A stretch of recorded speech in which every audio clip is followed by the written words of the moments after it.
요즘 한국 교회는 메르스라는 바이러스로 인해서 나라가 무척 어려움을 겪고 있습니다.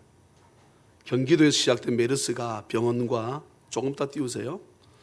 접촉자들에 의해서 확산되어 전국적으로 제가 띄워주세요. 확산되고 있습니다.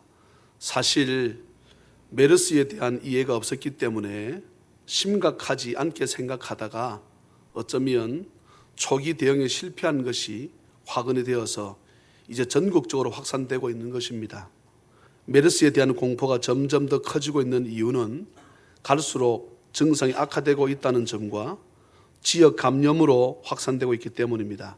며칠 전 이런 상황이 계속되는 가운데 한 대학병원의 중견 의사가 얘기를 했습니다. 이쯤 되면 한국의 방역이 뚫렸다고 봐야 할 것입니다.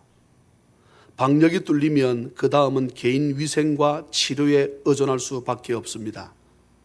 개인 위생을 철저히 하시고 건강을 위해서 식사 후에는 비타민C 2알 정도 드시는 것이 좋습니다.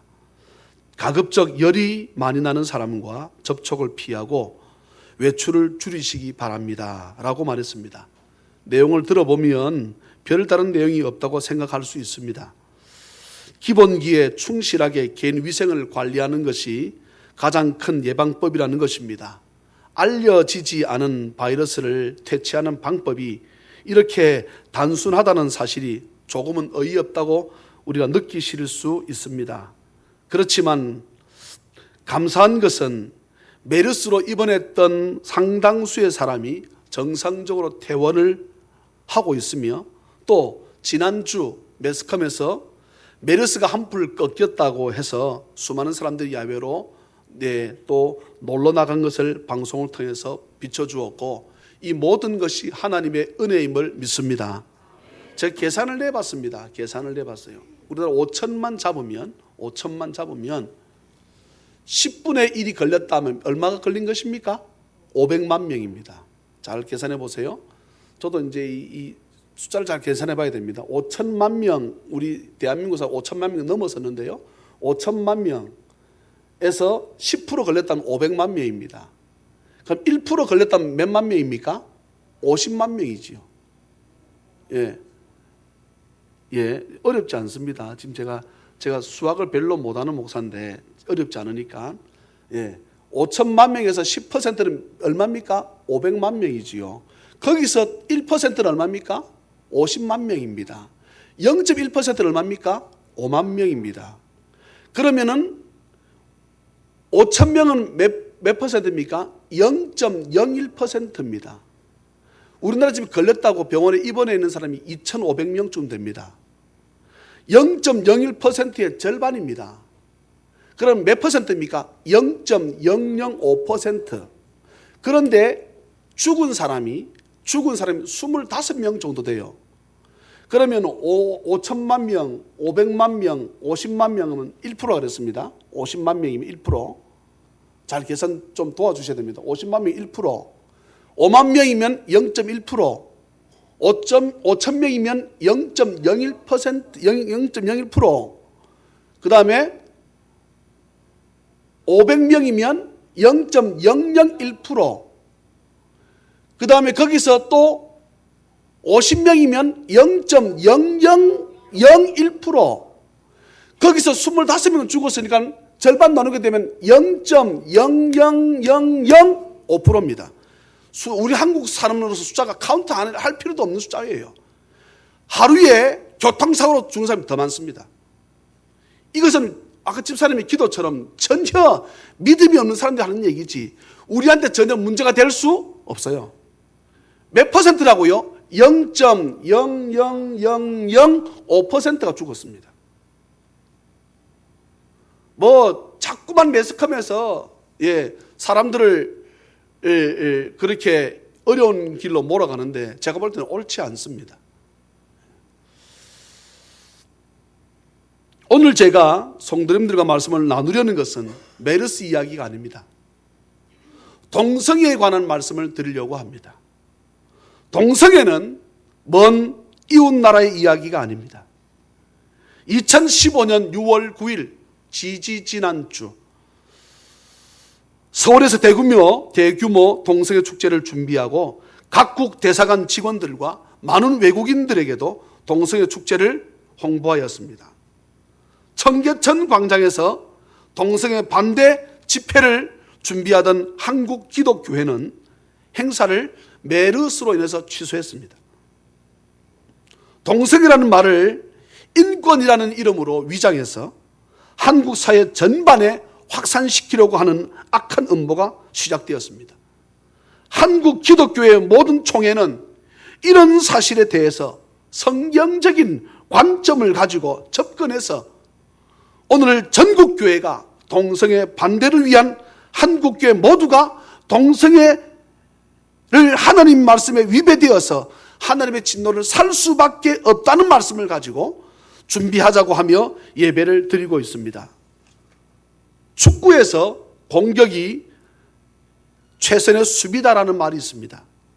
우리 사회와 자녀들을 음란과 동성애로 무너뜨리려는 죄악을 이기기 위해서는 그 죄를 피하려는 소극적인 자세를 넘어 적극적인 자세로 거룩을 추구하며 선을 행해야 할 것입니다. 자, 우리 한번 띄워줄래요? 최근 미국은 그게 어디 있지요? 조금 더 위에 이 다음 단락 가운데를 빠뜨린 것 같은데 내가 볼 때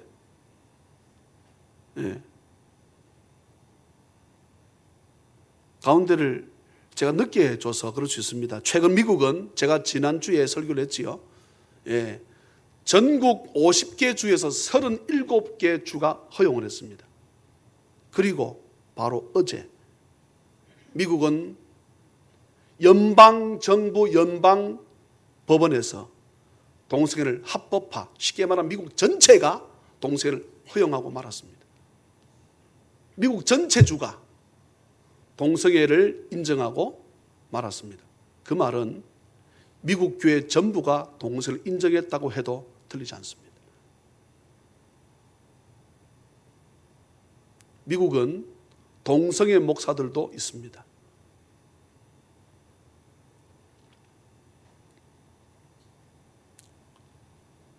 저랑 한번 너무 따박따박 글씨가 있지만 저랑 한번 같이 한번 읽어볼까요?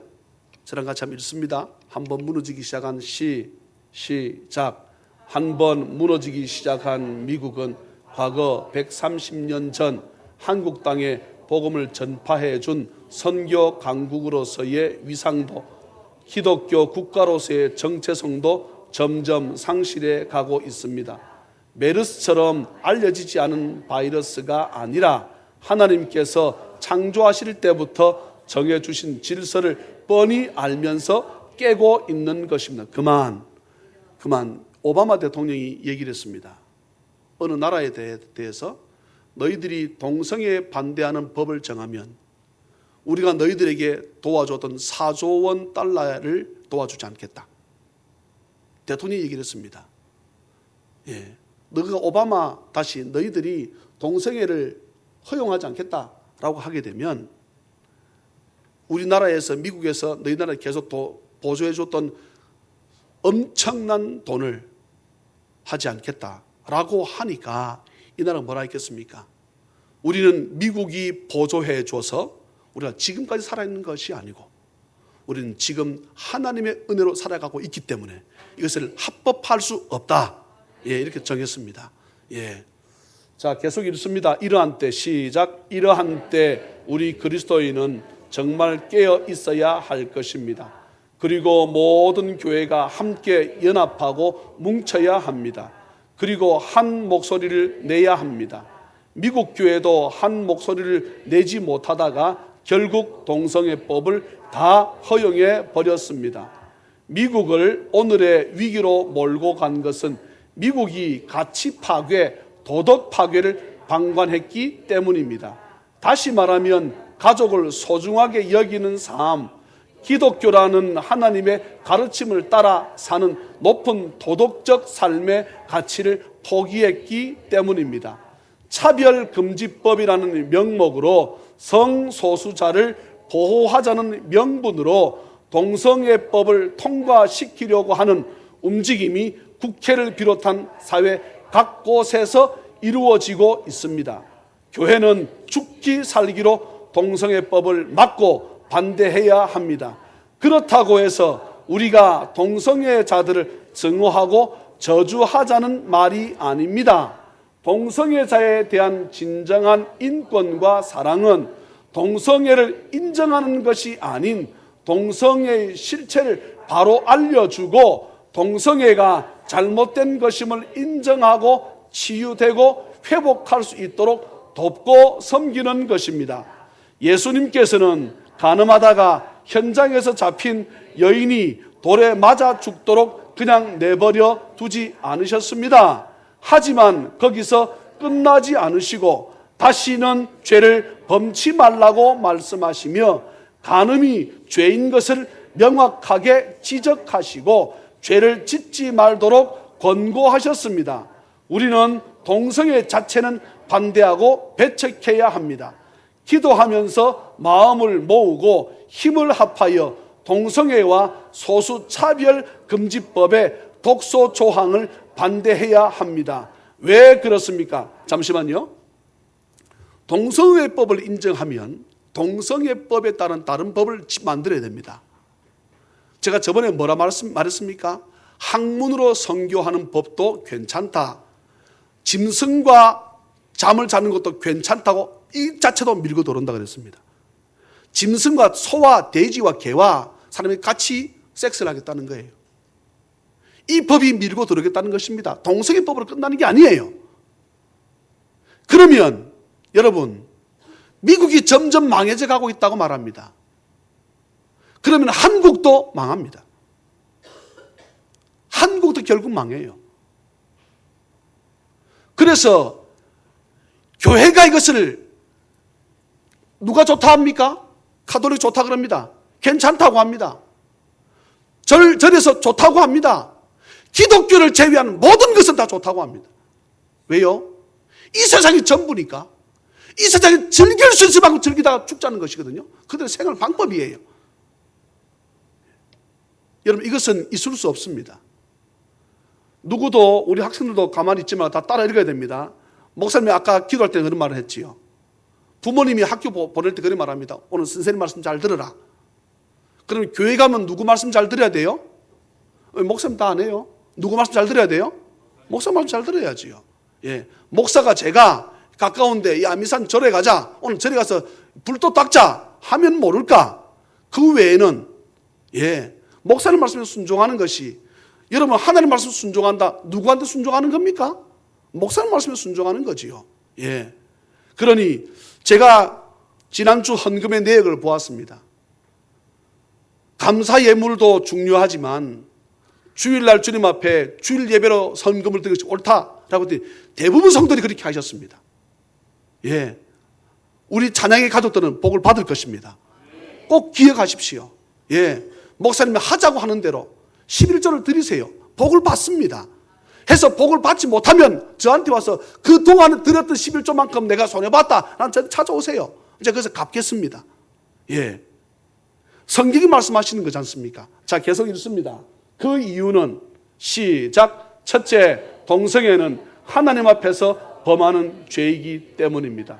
로마서 1장 26절로 27절에 보면 이 때문에 하나님께서 그들을 부끄러운 욕심에 내버려 두셨으니 곧 그들의 여자들도 순리대로 쓸 것을 바꾸어 영리로 쓰며 그와 같이 남자들도 순리대로 여자 쓰기를 버리고 서로 향하여 음욕이 부릴 듯하며 남자가 남자와 더불어 부끄러운 일을 행하여 그들의 그릇 때문에 상당한 보응을 그들 자신이 받았느니라고 말씀합니다. 레위기 18장 22절에 너는 여자와 동침함 같이 남자와 동침하지 말라. 이는 가증한 일이니라는 말씀은 하나님이 보시기에 동성애는 정말 가증한 것임을 확인시켜 주십니다. 그만 여기서 너는 여자와 동침함 같이 남자와 동침하지만 남자한테 하는 말입니다. 이게 정상적인 결혼 생활을 했던 남자한테 하는 말씀입니다. 자, 고린도 시작. 고린도 전서 6장 9절은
다 같이 아멘 하고 넘어가셔야지.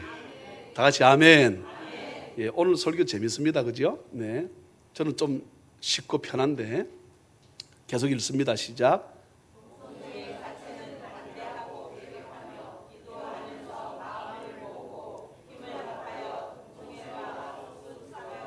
소수 차별 금지법의 독소 조항을 반대해야 하는 두 번째 이유는 하나님의 창조 원리와 질서를 파괴하기 때문입니다.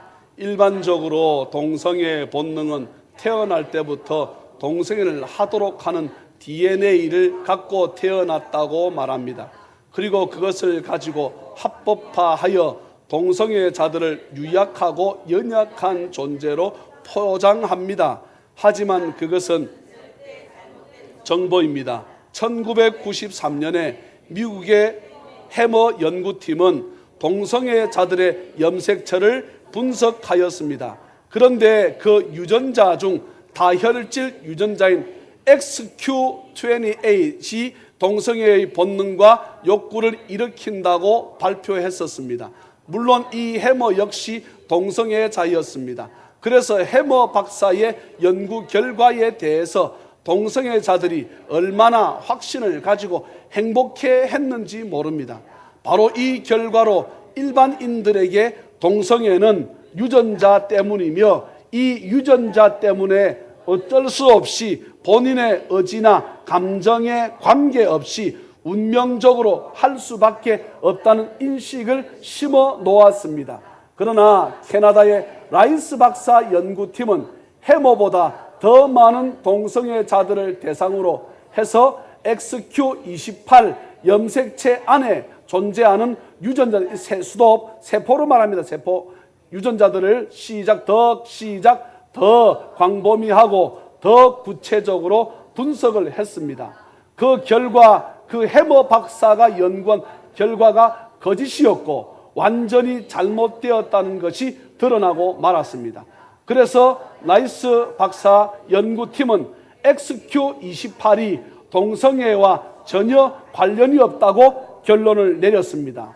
뿐만 아니라 2005년에는 해머 박사를 포함한 더 많은 연구팀이 더 많은 동성애자의 가게, 집안을 대상으로 조사한 결과 동성애와 유전자와는 아무런 상관관계가 없는 것으로 밝혀졌습니다. 그러므로 더 이상 동성애를 선천적이고 유전적이라고 주장하면 안 됩니다. 그것은 잘못된 영리 현상이요 얼마든지 치유될 수 있다는 사실을 알아야 합니다. 레위기 20장 13절은 누구든지 여인과 동침하듯 남자와 동침하면 둘 다 가증한 일을 행함인즉 반드시 죽일지니 자기의 피가 자기에게로 돌아가리라고 말씀합니다. 하나님의 창조 질서와 창조 원리와 질서를 파괴하여 순리를 영리로 바꾸는 가증한 행위가 동성애입니다. 하나님께서 반드시 죽어야 하는 죄로 명시할 만큼 우리가 대항하고 싸워야 할 죄입니다. 히브리서 12장 4절은 너희가 죄와 싸우되 아직 피 흘리기까지는 대항하지 아니하고 라고 말씀합니다. 한국교회 안에 속해 있는 우리 찬양이 넘치는 교회는 동성애 문제에 대해서 적극적으로 대처해야 할 뿐 아니라 피 흘리기까지 싸워야 할 죄라는 사실을 분명히 기억해야 합니다. 어떤 경우에도 우리 찬양이 넘치는 교회의 성도들은 동성애를 합리화하는 일이 없도록 하나님 말씀에 기초한 신앙을 유지하시기 바랍니다. 하나님께서 주신 창조의 원리를 회복하고 질서에 맞게 사는 것이 이 땅에서도 천국을 사는 길임을 기억하시기 바랍니다. 하나님께서 우리 안에 창조의 원리와 질서가 유지되도록 눈동자같이 살피실 줄 믿습니다. 동성애 자체는 반대하고 배격하며 기도하면서 마음을 모으고 힘을 합하여 동성애와 소수차별금지법의 독소 조항을 반대해야 하는 세 번째 이유는 가정과 국가를 파괴하고 건강을 해치며 아름다운 미래를 이루어갈 수 없기 때문입니다. 가정은 국가의 핵심입니다. 이런 사실을 생각할 때 만일 가정을 깨트린다면 국가를 깨트리는 결과를 가져올 것입니다.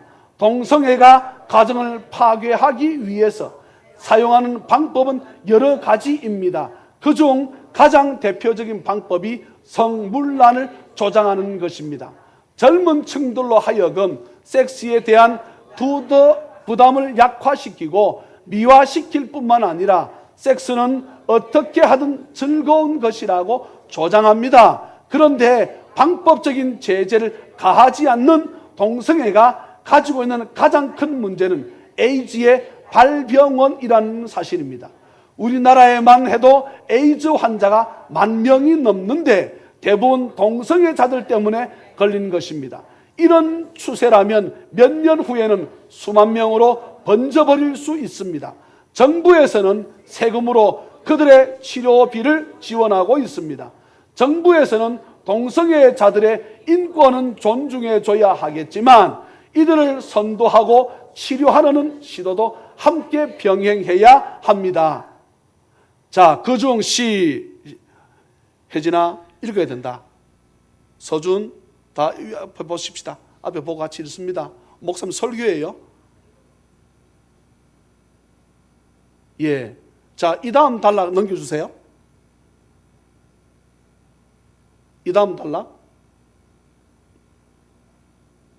없어요?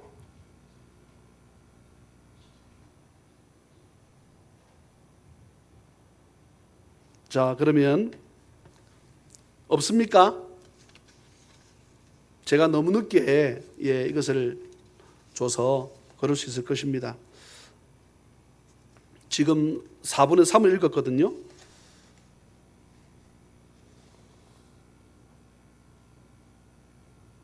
네, 제가 준비한 말씀을 제가 준비해서 읽겠습니다. 또 여러분 말씀으로 받기를 주의 이름으로 축복합니다. 지금 추진하는 소수차별금지법은 끄세요. 없으면 소수자의 인권을 보호한다는 차원이 추진되고 있습니다. 사랑하는 성도 여러분, 소수 인권은 반드시 보호되어야 하는 것이 맞습니다. 그렇지만 특별히 약자들의 인권이 보호되고 존중되는 것은 맞습니다. 하지만 우리나라에서 추진하고 있는 소수차별금지법은 물론 동성애법의 독소 조항은 반드시 빼야 합니다. 동성애자들은 고아와 과부 등의 사회적 약자들과는 다른 존재입니다. 그럼에도 불구하고 동성애법이 통과되면 제가 중요한 말을 합니다. 목사님이 강단에서 동성애가 하나님의 뜻이 아니라고 설교하거나 비판을 하면 누군가 고발하면 제가 고발당해서 감옥 가야 됩니다. 또한 1,000만 원 이하의 벌금이나 2년 이상의 징역을 제가 살아야 합니다. 이거 통과되면 제가 성경 말씀에 있음에도 불구하고 동성애법은 잘못됐습니다라고 누군가 제가 설교한 것을 고발하잖아요. 인터넷에 제 설교를 전 세계에 띄우잖아요. 그럼 누군가 고발하면 제가 바로 그 즉시로 형사 입건돼 잡혀 들어갑니다. 아니면 1,000만 원 벌금을 내든지 2년 이상 징역을 살아야 됩니다. 설교뿐만 아니라 동성애자들이 결혼을 한다고 목사님에게 와서 저한테 주례를 해달라고 하거나 교회를 빌려달라고 할 때 거부해도 그것을 소수의 인권을 무시했다고 동일한 처벌을 받습니다. 우리 교회에 우리 동성애인데 결혼 주례 목사님 해주세요. 난 못한다. 그럼 내가 잡혀 들어간다 이 말입니다. 우리 교회에서 동성애법인데 결혼을 하겠습니다. 장소를 주세요. 우리가 너 못한다 이 말입니다. 그러면 이곳이 어떻게 되겠습니까? 세상에 이런 역차별이 어디 있습니까? 이것은 소수를 위해 다수의 인권을 완전히 무시하는 것입니다. 자신들의 성적 취향을 인권으로 포장해서 사회를 악으로 몰고 가는 동성애에 대한 적절한 조치가 반드시 있어야 할 것입니다. 동성애 차별금지법이 합법화되면 미래의 한국 교회가, 한국 사회가 어떻게 될 것인가를 생각해 보아야 합니다. 지금 아이들을 교육하는 현장에서도 동성애를 미화하는 교육이 공공연하게 이루어지는 것을 여러 매체를 통해서 확인할 수 있습니다. 교과서에 동성애를 미화하고 정당화시키는 내용을 포함시켜서 청소년의 가치관을 혼란하게 만드는 상황을 우려할 수밖에 없는 현실입니다. 더 없어요? 한번 찾아보세요. 계속해서. 교회와 학교의 현장에서 동성애가 얼마나 많은 문제점을 가지고 있는지. 쉽게 말하면 학교 가게 되면 남학생, 여학생 서로 남자끼리 여자끼리 서로 껴안고 입맞춤을 하고 그곳에서 무슨 짓을 해도 잡아놓을 수 없어요. 네. 그러면 여러분 학교가 어찌 되겠습니까? 있을 수 없습니다. 군형법 제15장 제92조는 주로 군대 내 강간과 유사 강간, 강제추행, 준강간, 준강제추행 등에 관한 범죄를 규정하는 법이 있습니다. 그런데 군인들이 총 메고 서로 입맞춘다는 거예요. 앞에 적군이 쳐들어오는데 서로 입맞추고 있다는 거예요. 남자들끼리. 하지만 동성애자들은 국방의 의무를 다하는 청년들이 군대라는 특수한 상황에서 받을 수 있는 피해를 막기 위해 마련된 법조차도 폐지해서 자신의 욕정을 채우려고 하는 음모를 지금 준비하고 있습니다. 오늘 본문의 말씀처럼 하나님의 뜻은 우리가 음란을 버리고 거룩해지는 것입니다. 할렐루야. 디모데후서 4장 7절 8절은 나는 선한 싸움을 싸우고 나의 달려갈 길을 마치고 믿음을 지켰으니 이제 후로는 나를 위하여 의의 면류관이 예비되었으므로 주 곧 의로우신 재판장이 그날에 내게 주실 것이며 내게만 아니라 주의 나타나심을 사모하는 모든 자의 돈이라고 말씀합니다. 동성애와의 싸움이 아니라 자신과의 싸움이 될 것입니다. 하나님의 거룩함을 입은 성도로서의 삶을 살기 위해 생명을 걸고 국가를 더럽히지 않기 위한 결단이 오늘 우리에게도 필요한 줄 믿습니다. 많은 사람들이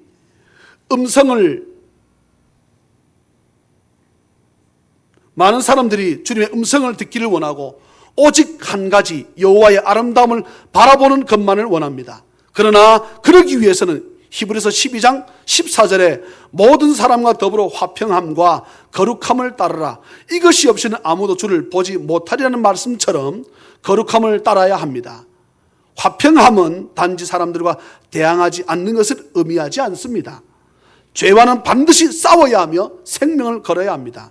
또한 거룩한 삶으로 주님을 바라보아야 할 것입니다. 말씀을 맺습니다. 잘 알지 못하는 메르스로 인해서 국가가 지금 어려움을 겪고 있습니다. 반면에 너무 잘 알고 있는 동성애에 대한 문제가 우리 앞에 지금 놓여져 있습니다. 우리가 해결하는 길은 간단합니다. 이건 내가 해야 될 걸 꼭 하락하면 이제 비추고 있고, 이건 제가 마지막 해야 되는데 안 비춰도 되는데, 자, 비차서 또 읽겠습니다. 자, 잘 알지. 제가 이것을 말하면 여러분 이거 읽는 거예요. 말씀을 마치겠습니다.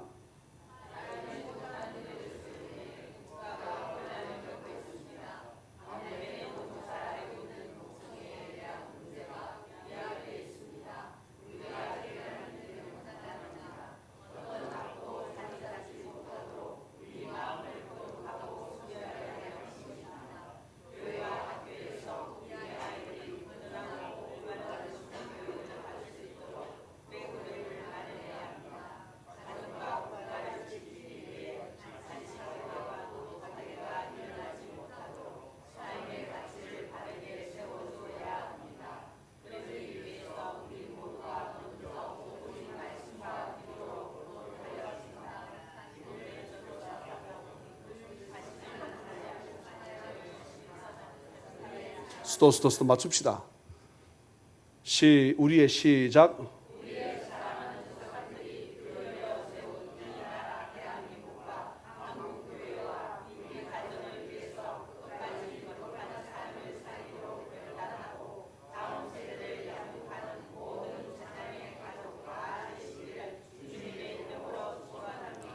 아멘. 우리나라 국회의원 가운데 상당수가 기독교인이라고 합니다. 누구도 이것을 반대하고 나서는 사람이 없습니다. 자기 당에서 자기를 다시 한번 밀어줘서 국회의원 세워주지 않을까 봐 그 국회의원이 뭐라고, 장관, 차관이 뭐라고 하나님을 버리고 말씀에 순종하지 않습니다. 제가 예언합니다. 한국교회 큰 교회들 상당수가 얼마 후에 이것을 받아들일 것입니다. 한국의 위기가 올 것입니다.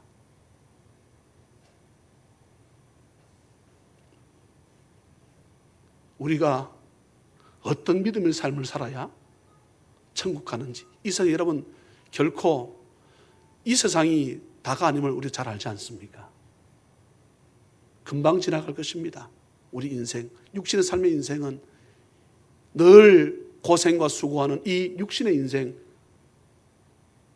사람의 연수가 70이요 강건한 80이라도 화살처럼 빨라지는 이 인생길, 그 음란과 그 쾌락에 빠져서 수많은 사람들이 하나님을 저버리고, 하나님은 예수 그리스도를 통해서 이 땅에 우리를 보내주셔서 우리 모든 죄를 걸머지시고 우리의 그 처소를 예비하기 위해서 가셨고, 오늘 교동문 읽으셨지요? 다시금 처소를 예비하시면 오신다고 약속하셨는데, 저는 여러분들이 어떻게 우리 믿음 생활을 해야 될지, 우리 찬양이 넘치는 교회는 제가 목회하는 동안 이 법을 절대 받아들이지 않을 것입니다. 여러분 믿으시고 저와 함께 주께서 바라시고 원하시는 뜻을 이루어드리는 교회로 나아가는 우리 모든 찬양men 다 되시기를 주 예수 그리스도의 이름으로 축원합니다. 이것은 잘못된 호르몬의 영향입니다. 오늘 쭉 읽었던 내용이 사실 그렇습니다. 꼭 기억하고 이것은 고칠 수 있는 병입니다. 대신동에 제가 교회를 개척했을 적에 동성애자와 레즈비언이 저희 교회를 왔었습니다. 여자끼리, 근데 그 남자였는데 여자 성전환, 그것을 트랜스젠더라고 합니다. 남자인데 여자로 성전환 수술해가지고 우리 교회를 찾아왔어요. 예. 저한테 울면서 무릎을 꿇고 그렇게 우는 거예요. 목사님, 내가 어떻게 하면 좋겠느냐고. 당신이 예수를 몰랐을 때 생겼던 일이다. 이 사실도 주님 앞에 용서를 구해야 되고, 또 당신이 그렇게 한 만큼 당신은 대가는 갈 것이다. 그래서 받아들여서 수렴해라. 그리고 동성애자도 왔었습니다. 남자와 남자끼리 사랑하는 가정도 왔었습니다. 저는 이때를 위함으로 저는 그것이 믿어집니다. 참 하나님께서 왜 저에게 동성애자가 왔고 왜 남자가 여자로 성전환 수술한 여자를 우리 교회에 보내셨는지, 성에 대해서 전혀 부끄러워하진 않습니다. 대신동에 제가 교회를 개척했을 때 절반쯤만 했는데요, 옆에 거울이 붙어 있었거든요. 예배 시간에 자기 이 가슴에 신경 쓴다고 설교 말씀 듣질 않아. 내가 그랬습니다. 제발 좀 내 앞에서 설교하는데 가슴을 들었다 놨다 좀 하지 마라. 제가 그랬습니다. 공고히 얘기했습니다. 제발 좀 빤스 보이는 그거 좀 짧았지만 좀 제발 입고 오지 마라. 억순 날씬해요. 내보고 내가 눈이 있어서 봤다 그러면 내보고 엄단하다 갈 거고, 쥐가 보라고 입고 왔으면서 나 보고 싶지도 않고. 저는 사실 어제도 남포동을 지나가면서 젊은 애들이 짧은 치마 입고 있으면 되도록 보지 않으려고 지나갈 애를 씁니다. 저도 건강한 남자잖아요. 그런데 얼마든지 그런 일이 생길 수 있는데 그래서 이겨내려 노력을 합니다. 당연한 것이지요. 거룩함을 입으라고 했으니까. 사랑하는 자녀의 가족 여러분, 저와 여러분들이 이 동성애 또한 소수 차별 이 인권법이라는 것을 우리에게 밀고 들어와서 교회를 어지럽히지 않도록 우리 모두가 믿음의 가운데 서서 믿음 가운데 주님을 바라볼 수 있는 우리 모든 찬양men 다 되시기를 주 예수 그리스도의 이름으로 축복합니다. 기도하겠습니다. 사랑과 자비가 풍성하신 하나님 아버지, 이 믿음이 더 약해지지 아니하고 이 믿음이 점점 더 강해져 하나님을 기쁘시게 하는 교회, 하나님을 기쁘시게 하는 목사, 성도로 우리 모두가 살아갈 수 있도록 주께서 은혜를 베풀어 주시옵소서. 아버지 앞에 나오며 아버지 앞에 예물을 드립니다. 하나님, 말씀에 순종하고자 하는 모든 자녀의 가족들에게 물질을 드릴 적에 물질에 어려움이 없도록 하나님 막아주시고 넘치는 물질도 주셔서 이 물질이 주께로부터 왔음을 믿음으로 고백할 수 있도록 도와주시고, 또한 헐벗고 소외된 동성애가 소외되는 것이 아니고 고아와 과부를 진정으로 돌아볼 수 있는 귀한 교회 될 수 있도록, 선교하고 구제하는 하나님을 기쁘시게 하는 교회 될 수 있도록 은혜를 베풀어 주시옵소서. 오늘 이 집사님의 기도처럼 더욱더 많은 성도를 보내주시고 많은 물질 주셔서 주의 놀라운 일들을 감당하게 부족함이 없도록 은혜 베풀어 주실 줄 믿사옵고, 믿음이 없어 드리지 못한 성도 있습니까? 믿음 주시고, 또한 드리고 싶은 마음은 있으나 없어 드리지 못한 성도 있습니까? 아버지께서 더 나은 여건과 상황을 조성시켜 주실 줄 믿사옵고, 거룩하신 예수님의 이름으로 축복하며 간절히 기도하옵나이다. 아멘.